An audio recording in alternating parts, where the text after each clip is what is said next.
Dampak perkembangan kolonialisme dan imperialisme dalam bidang sosial budaya dan pendidikan.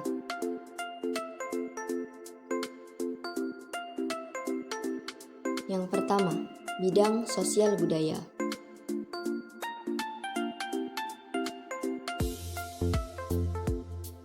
Bangsa Barat menerapkan kehidupan yang diskriminatif terhadap bangsa Indonesia dengan pembagian kelompok kelas 1 untuk orang berkulit putih, yaitu orang-orang Barat, kelas 2 untuk kaum Timur Asing, dan kelas 3 untuk kaum pribumi.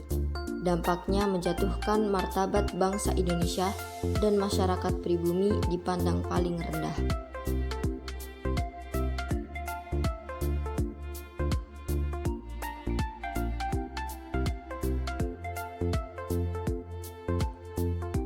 Dalam mengendalikan rakyat dan mendapatkan keuntungan, penguasa Barat memanfaatkan kultur feodal yang sudah ada, yaitu dengan menghilangkan status kebangsawanan penguasa pribumi dan menjadikannya pegawai pemerintah kolonial, sehingga masyarakat Indonesia harus patuh dan hormat kepada penguasa kolonial.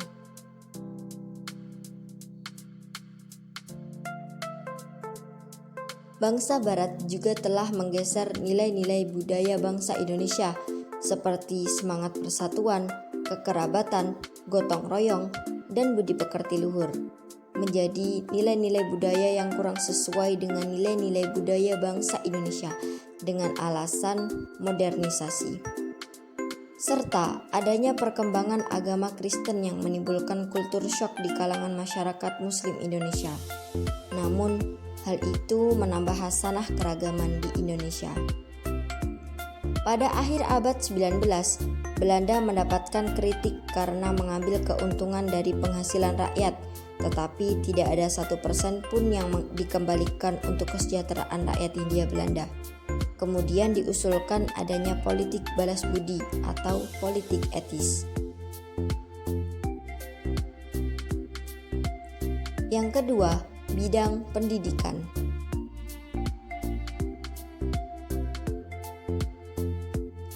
Awal abad ke-20, Belanda mulai menerapkan politik etis dengan 3 program, yaitu irigasi, edukasi, dan imigrasi atau transmigrasi.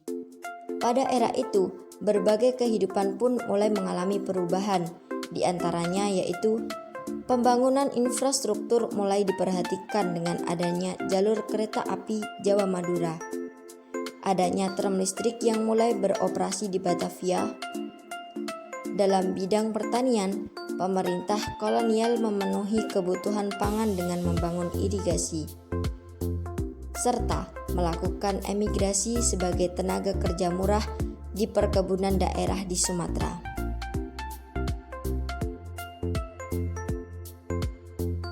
Hal yang sangat penting untuk mendukung simbol kemajuan itu, maka dikembangkan program pendidikan. Pendidikan juga mulai diberlakukan kepada kaum pribumi, tetapi dengan persyaratan tertentu. Dalam pendidikan, meskipun dampaknya sangat kecil kepada penduduk pribumi, tetapi membawa dampak pada tumbuhnya sekolah-sekolah seperti ELS, Stovia, HBS, Osvia, dan Quick School atau sekolah guru, serta sekolah dasar seperti HIS dan MULO, dan sekolah menengah seperti AMS dan HBS.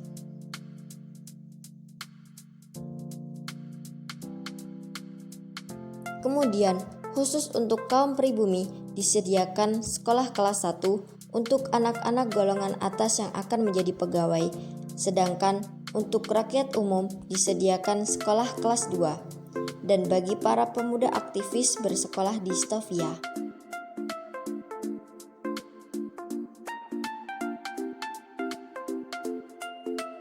Keberadaan sekolah itu mempercepat proses modernisasi dan munculnya kaum terpelajar.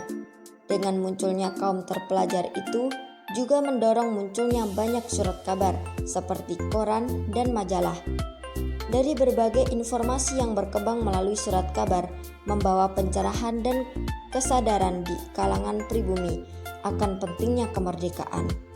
Kaum terpelajar terus melakukan dialog dan berdebat tentang masa depan tanah kelahirannya, sehingga kesadaran pentingnya kemerdekaan terus berkembang, hingga puncaknya adalah adanya Ikrar Sumpah Pemuda pada 28 Oktober 1928 untuk menjadi satu bangsa, satu bahasa, dan satu tanah air, Indonesia. Sekian, terima kasih.